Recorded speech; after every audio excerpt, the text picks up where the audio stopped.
جب کوئی حاجت پیش آتی ہے یا کوئی مشکل پیش آتی ہے تو لوگ تعویذ گنڈے کے فکر میں ضرور پڑتے ہیں. اللہ تعالیٰ کی طرف رجوع کر کے نماز حاجت پڑھ کر دعا کرنے کو کچھ سمجھتے ہی نہیں. حالانکہ جو حضور اقدس صلی اللہ علیہ وسلم سے طریقہ ثابت ہے وہ یہ ہے کہ 2 رکعت پڑھو، اللہ تبارک و تعالیٰ کی بارگاہ میں دعا کرو. یہ سب سے زیادہ مؤثر طریقہ ہے، اس میں ثواب بھی ہے اور ساتھ ساتھ مؤثر بھی سب سے زیادہ ہے. لیکن ہمارے معاشرے میں تعویذ گنڈے کو سب سے زیادہ مؤثر سمجھ لیا گیا. لوگوں میں یہ بات بیٹھ گئی کہ بھائی ہر چیز کے لیے کوئی نہ کوئی تعویذ ہونا چاہیے.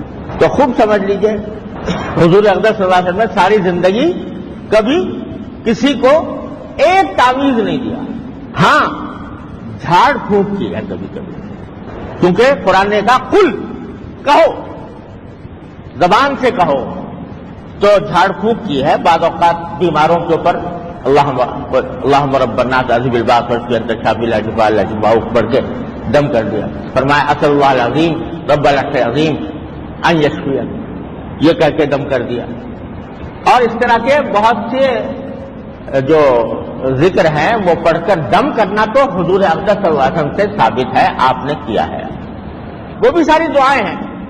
اللہم رب الناس اذھب الباس، اے اللہ تو سارے انسانوں کا پروردگار ہے، یہ بیماری دور فرما دے. واشف انت الشافی، دعا شفا دے دیجیے، آپ ہی شفا دینے والے. لا شفاء الا شفاؤک، آپ کے سوا کوئی شفا نہیں دے سکتا. شفا اللہ یغادر سقما، ایسی شفا دے دیجیے جس کے بعد کوئی بیماری باقی نہ رہے. یہ حضور سے ثابت ہے صلی اللہ علیہ وسلم. تو حضور اقدس صلی اللہ علیہ وسلم نے بہت سی چیزوں کے لیے جھاڑ تو کی ہے، دم کیا ہے، لیکن تعویذ لکھ کر کسی کو نہیں دیا. نہ کسی صحابی سے کہا کہ تم لکھ کے دے دو بھائی اس کو تعویذ.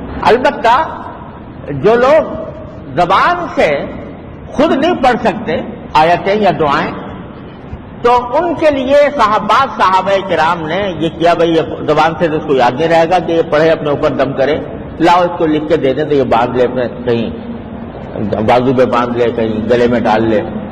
یہ بات صحابہ سے منقول ہے، لہذا وہ ناجائز نہیں ہے. قرآنی آیات کا تعویذ اگر کوئی آدمی گلے میں ڈال لے ناجائز نہیں ہے. لیکن یہ بھی سمجھ لیں کہ وہی تعویذ جائز ہے جس میں یا تو قرآن کریم کی آیات ہو یا اس میں کوئی دعا ہو، ذکر ہو، معنی اس کے سمجھ میں آتے ہو.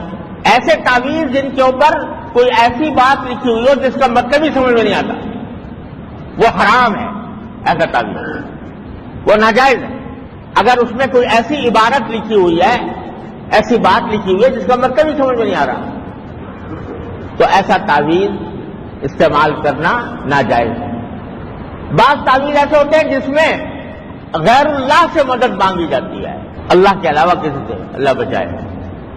وہ چاہے نبی ہو، چاہے ولی ہو، چاہے کتنا بڑا بزرگ ہو، اللہ کے سوا کسی سے مراد نہیں مانگی جاتی، اور وہ شرک کے قریب انسان کو پہنچا دیتی. ایسے تعویذ بالکل حرام ہے، شرک کے قریب پہنچا دیتے ہیں انسان.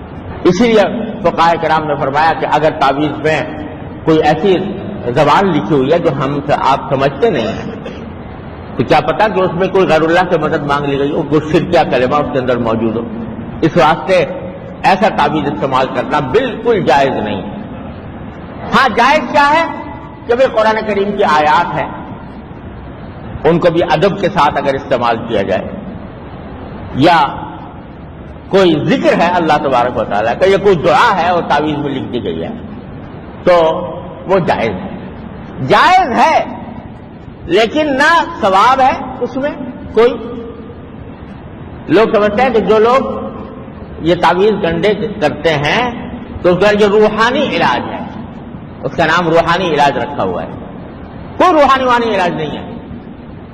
وہ ایسا علاج ہے جیسے کہ آپ حکیم کے پاس گئے، ڈاکٹر کے پاس گئے، ہومیوپیتھی کے پاس گئے، ایسے ہی کسی عامل کے پاس چلے. روحانی علاج کو کہنا ہی غلط ہے. وہ بھی جسمانی علاج ہے، اور اس میں نہ کوئی فضیلت ہے، نہ کوئی ثواب ہے، نہ کوئی تقدس اس سے وابستہ ہے. بس ایک جائز کام ہے. اور یہ بھی سمجھ لیں کہ اگر کسی خاص مقصد کے لیے آدمی قرآن کی آیت اس لیے پڑھتا ہے کہ یہ پڑھ کے میری بیماری دور ہو جائے، میرا قرضہ ادا ہو جائے، مجھے روزگار مل جائے، میری اولاد ہو جائے. تو تلاوت کا ثواب اس میں نہیں ملتا. ٹھیک ہے جائز ہے، لیکن تلاوت کا ثواب اس وقت ملتا ہے جب خالص اللہ کے لیے پڑھے. اللہ کے لیے پڑھے گا، تلاوت کرے گا تو ثواب ملے گا. لیکن اگر وہ اپنے کسی ذاتی مقصد کے لیے کر رہا ہے تو ثواب نہیں. ہاں جائز ہے، کوئی گناہ بھی نہیں. تو بھائی یہ غلط فہمیاں ہمارے معاشرے میں پھیلی ہوئی ہے کہ جو طریقہ اللہ نے بتایا قل اعوذ برب الناس، اور جو طریقہ نبی کریم صلی اللہ علیہ وسلم نے بتایا کہ دعا کرو اللہ تعالیٰ سے. دعا کی ایسی چیز ہے کہ اگر دنیاوی مقصد کے لیے بھی کر رہے ہو اس پر بھی ثواب ہے. اگر کہو یا اللہ میرا قرضہ ادا کرا دیجئے، یا اللہ مجھے روزگار دلوا دیجئے، یا اللہ مجھے اولاد اچھی دے دیجئے، یا اللہ مجھے بیماری سے شفا دے دیجئے، مانگ رہے ہو اپنے لیے، لیکن ہر دعا پر اللہ تعالیٰ کے ہاں ثواب لکھا جا رہا ہے، عبادت ہے. لیکن تعویذ گنڈے میں کوئی عبادت نہیں ہے، نہ اس کے اوپر کوئی ثواب ہے. ہاں جائز ہے، جیسے اور علاج کرتے ہو یہ بھی علاج ہے.